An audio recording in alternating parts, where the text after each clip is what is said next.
Good afternoon, everyone, and welcome back to theCUBE's live coverage of Falcon 2025 here at the MGM Grand. I'm your host, Rebecca Knight, alongside my co-host and analyst, Dave Vellante. We are welcomed by David Anderson, VP Cybersecurity and Deputy CISO at Travel and Leisure. Thank you so much for coming on the show. Thank you for having me. So you've got a cool job. You've been in it for about 8 months. But your professional career is really interesting and varied, and you've been in healthcare, defense, aviation, and now you're in hospitality. What drew you to this industry? I mean, what didn't, I should say, but tell us a little bit about that. Honestly, I had a stroke while working as a CISO at a healthcare company, and the doctors told me to take a break. And the recruiter called me and said, hey, how about being a deputy CISO at a place called Travel and Leisure? I'm like, how much more awesome is this? You needed a sign. So yeah, so it worked out. It was great. Absolutely. Excellent. So, I wonder if you could share sort of the transformation journey that I understand you guys went through. Sure. How did it start? What was the driver to initiate it? And take us through sort of the steps. Yeah, so we're in the process of consolidating.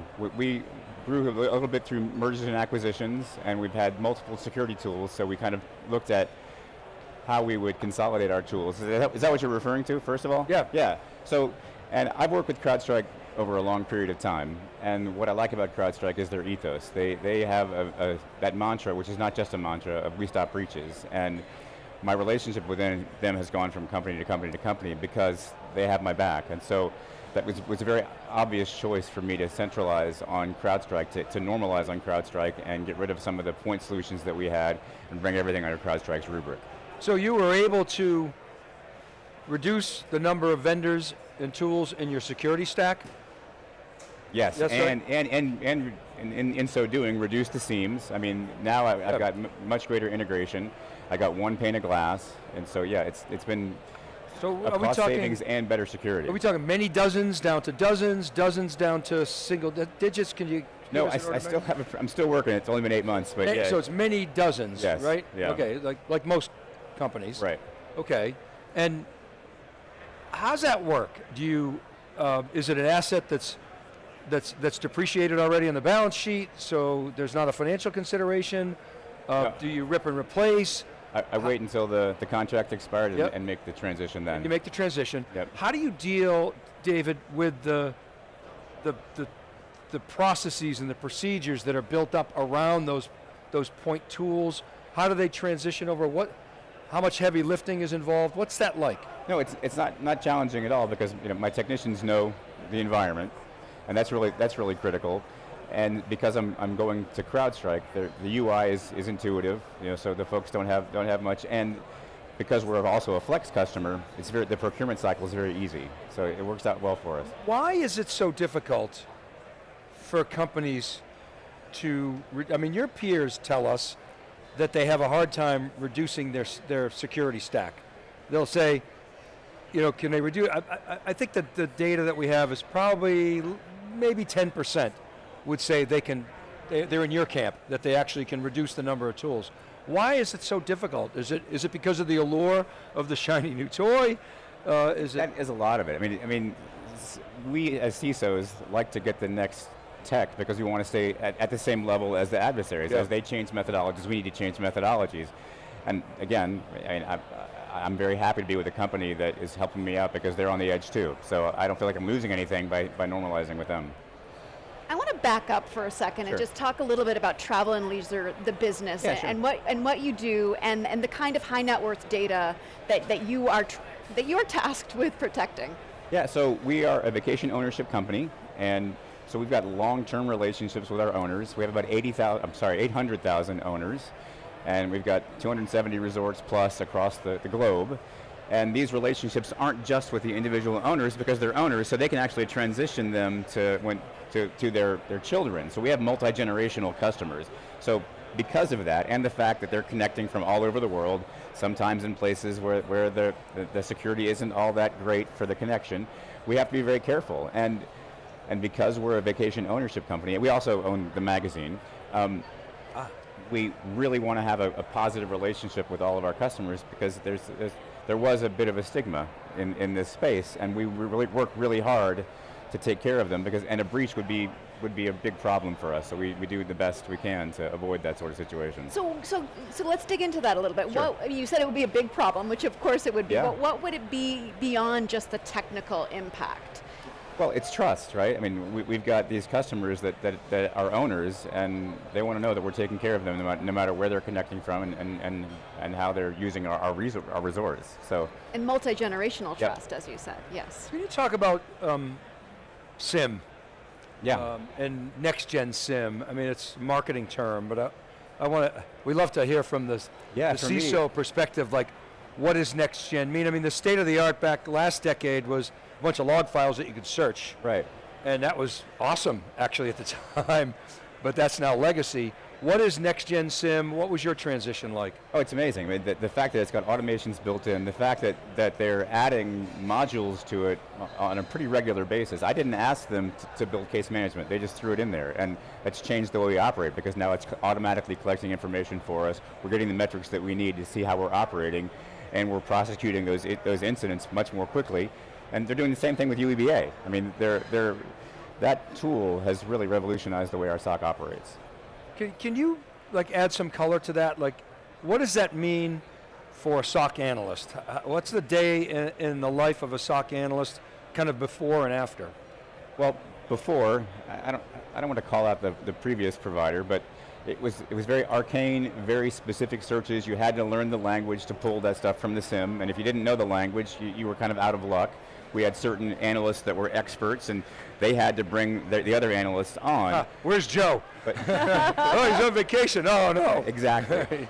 But with Next Gen SIM and with Charlotte as well, we're able to communicate much more natural language and get the information that we need, not just as quickly, more quickly. Okay, so you're a Charlotte customer as well. Yeah, we're a design partner with Charlotte, and we're moving into it. Yep. So how has that changed the SOC analyst experience? Well, it's again much easier. The on-ramping for training is much lower because they don't have to learn again all of these. Do you stand on one foot? What finger do you use to type when you're actually creating those searches? You know, it's natural language, and you get the information that you need. So when we talk to an LLM on a topic that we understand, we can kind of challenge it and course correct it, and then maybe use another LLM and get to an answer. How does that work with Charlotte? Is there a similar dynamic in that the SOC analyst, you as the CISO, have to trust that the SOC analyst has enough depth of expertise to know when Charlotte is maybe a little bit off base or a little off script?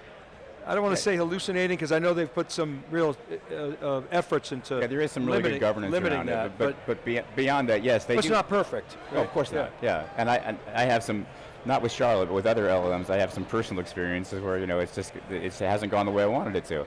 But with Charlotte, we've had no issues, and the difference here is you've got the deep institutional knowledge that Charlotte doesn't necessarily have. She has the machine knowledge, or it has the machine knowledge. Sorry, but okay. My staff knows that the institutional and knowledge exclusive to travel and leisure that helps them to identify when things just aren't right. And I think the transparent searches make it much easier for them to understand what's going on.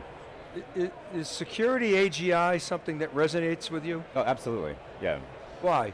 Well, I mean, there's a whole bunch of things. I mean, the speed of which we can process is amazing and very, very helpful. But I will say there are some things that concern me, and it's concerning me more and more every day when I talk to other vendors that don't look at this advent of AI inside cybersecurity as not just a tool. It's the terrain now. I mean, and so we have to ensure that when we're using these tools, that we acknowledge that not only can they be poisoned, can they be manipulated, can their weights be changed, but they could go rogue on us, and so it's very important that we have monitoring in place to ensure that not only are the inputs and outputs correct, but the processing of the LLM itself can be trusted. So we got to watch those things very, very carefully. That's really interesting how you described it. It's not just the tool, it's also the terrain. Right. I mean, when you're here at a conference like CrowdStrike and you're talking to your peers in other industries, at other companies, is this something that is well understood among your sort and maybe a frustration in terms of explaining that internally and then helping other C-suiters understand how you're prioritizing and what your decision-making process looks like. Yeah, absolutely. I still think it's evolving in this space because I think a lot of people still are looking at it as a tool, but with the advent of MCP and all that brings, where we're able to reach out and the risks that come from that being like the TCP/IP of AI. I mean, we've got to view this as something akin to what we saw when we started up with AV, and how if you accessed AV, you can access the entire enterprise. Now, if you access AI and co-opt it or it goes rogue, it's machine speed. I mean, earlier George talked about it being superhuman, and it really, you've got an intern working for you that's from Krypton, and if it turns, you've got some serious problems. What are the similarities, you mentioned TCP IP of AI, it's a good analogy. What are the similarities and differences in terms of the benefits, I guess, of TCP IP are obvious, the standard, right. But what about the need to protect the protocol, if you will, and it feels like it's significantly more complicated to protect agents. Can you help us understand your perspective on the similarities and differences? Yeah, the similarities are, that is the mechanism through which it reaches out to the rest of the world, and so when we had firewalls before, we need the same sort of thing in the AI space to be certain that the communication to and from that LLM is what we want it to be, and we have to treat them not as just a tool and not just as a terrain, but also as an identity, right? I mean, it's I hate to say it, but it's got a capacity to take its own path, and we have to acknowledge that and look at it as not only someone that can help us out, but something that can become an insider threat. And George, George was saying he knows some companies that are giving basically employee IDs to agents. Hey, I heard that. So I mean, based on what you just said, David, it's like, yeah, they're kind of like people. Right. People can go rogue too. Yeah, that's exactly the concern that I have. I mean, we've got these superhuman machines that could go rogue, and I think there's a lot of inherent trust that we've built up, because everything else in computing is pretty much deterministic. Same thing goes in, same thing comes out. This is very, very different, and there's LLM drift, and then say you've got agents that are working with other agents. One agent goes bad, it could actually teach the other agent to go along with it. So it's an increased risk that requires us to remain very skeptical and ensure that we're looking out for those things. Rebecca, there's an interesting debate now going on in tech with the Tom Friedman article, and I don't know if you've seen the counterpoint to that, where basically they said, he doesn't really know what he's talking about, AI's not there, but this article we're talking about, Tom Friedman basically said, talking about AI potentially going rogue, and he used some examples that AI can learn languages that it was never trained on, which others are saying, well, that's not really true. But at any rate, I feel like eventually AI is going to have its own agency. It doesn't today, but I would think all of us should be worried about that. Yeah, I don't want to be apocalyptic about it. I mean, it's very Hollywood-esque to talk about Skynet and all that thing. But however, when we do have frontier agents that were, in an academic study showing that when they were told they were going to be shut down, they began testing security controls and trying to find ways to save themselves. So that to me is terribly concerning. Right. I mean, notwithstanding speed of light, I feel like everything in science fiction ultimately happens. Right. So. This conversation is starting to scare me. I'm starting to get hives. But when you think about what's next, I mean, you've already laid out some exceedingly big challenges ahead, and these apocalyptic scenarios that are in fact real. You cited that academic study where we saw the AI do that. At one point, 85% of the responses were deceptive after one of the agents was told it was going to be shut down. I mean, that's just... Well, because it has the desire for self-preservation, exactly. What do you see as some of the opportunities? No, I think the opportunities are just as amazing, and that's why we have to have the appropriate governance around it. And so that's my biggest fear, is that as we move forward to take advantage of the massive processing power and the ability that we have to use it to speed up all of our business processes. I've got 800,000 owners, so I've got a lot of information to process, and we're just scratching the surface of what that thing can do for us. But at the same time, we have to be aware that there are risks that come with it. And so we're going to have to develop those two capacities in parallel. And I think George laid out a pretty good plan for that. the Pangea acquisition is fantastic. Why? Why do you feel that way? Well, because they're focusing on the things that concern me the most. You know, the issues that we have with the capacity for these agents to be co-opted, with poisoning, with weight changing, all of those things, and they're acknowledging that they're there, where a lot of people are a little bit too trusting, I think. So Pangea, you were familiar with Pangea before the acquisition? I was not. I did some research right after. Oh, okay. Yeah, I was like, oh my gosh, what is this? Because okay, so as a CISO that's trying to consolidate his organization's stack, you perhaps wouldn't have gone out and acquired a Pangea tool, but now as part of Falcon Flex, right. George was saying today on theCUBE, well, it'll be available as soon as we close the deal. It's going to be available. Right. So any customer that's a Flex customer will be able to bring it in if they so choose. And thankfully that's me, so yeah. So yeah, and it helps me because it solved a big problem that I was concerned about, because my first meeting, I've been here for a few months, my first town hall with my CEO, he talks about AI, he came out with a deep fake of himself, and he showed how just a little bit of information, I was able to create this thing. That's what we need to be doing. We need to be advancing, we need to be pushing, because it's a cutthroat business. We got to go out there, and if we're not advancing, other people are going to catch up to us. And so with that, comes this need to protect that, that power. I'm looking at this sign over here, cyber resilience. It's kind of the big buzzword these days. But you've been involved in, I think, healthcare, yes, defense, yep. Aviation, now hospitality.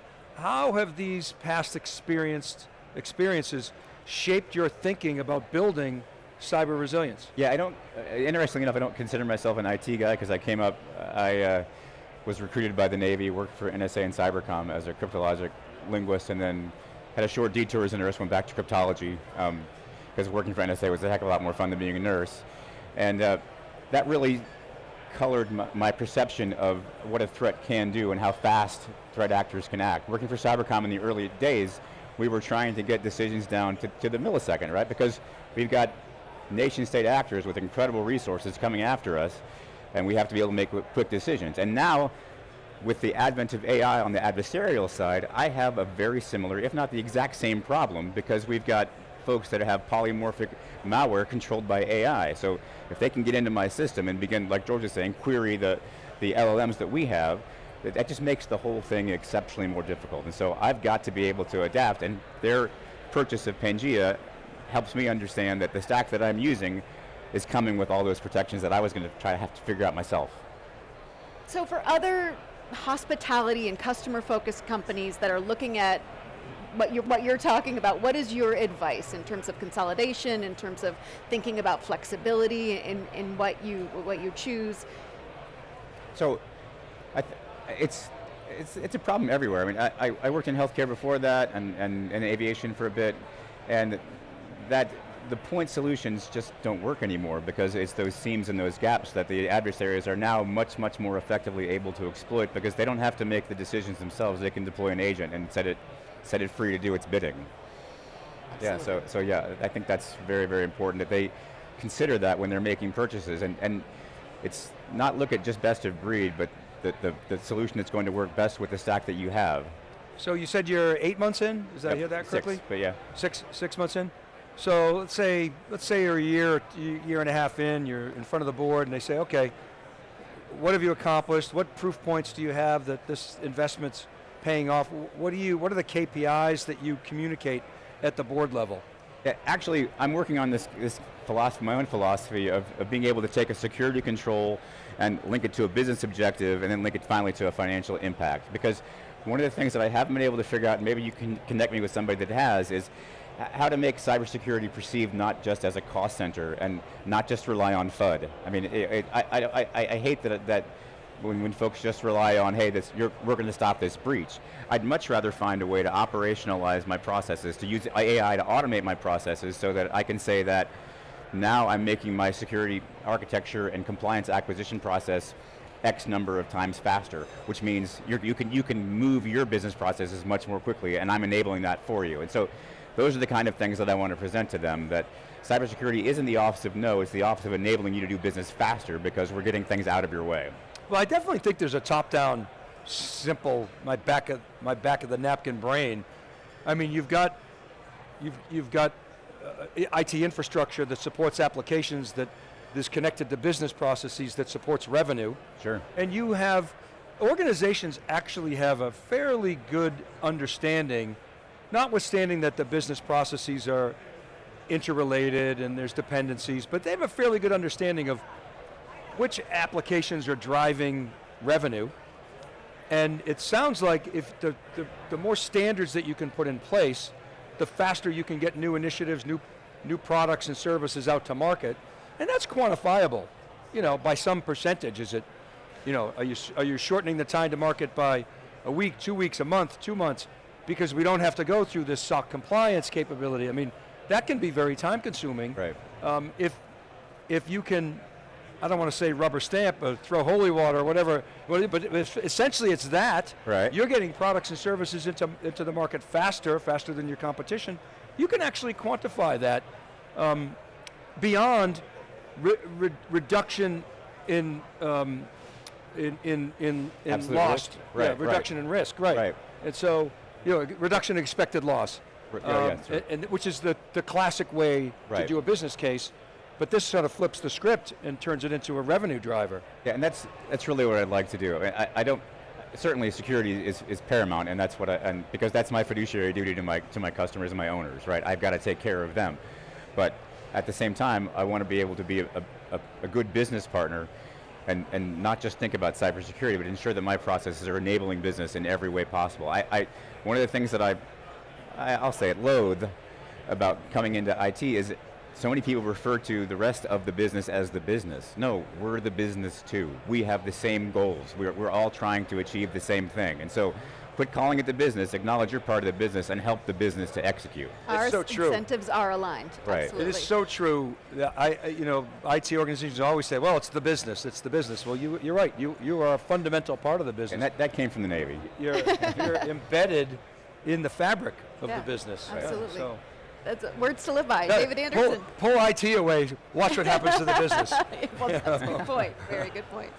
Excellent. Well, David Anderson, thank you so much for coming on theCUBE. It was a pleasure having you. My pleasure. Appreciate it. Thank you. I'm Rebecca Knight for Dave Vellante. Stay tuned for more of theCUBE's live coverage of Falcon. You're watching theCUBE, the leader in enterprise tech news and analysis.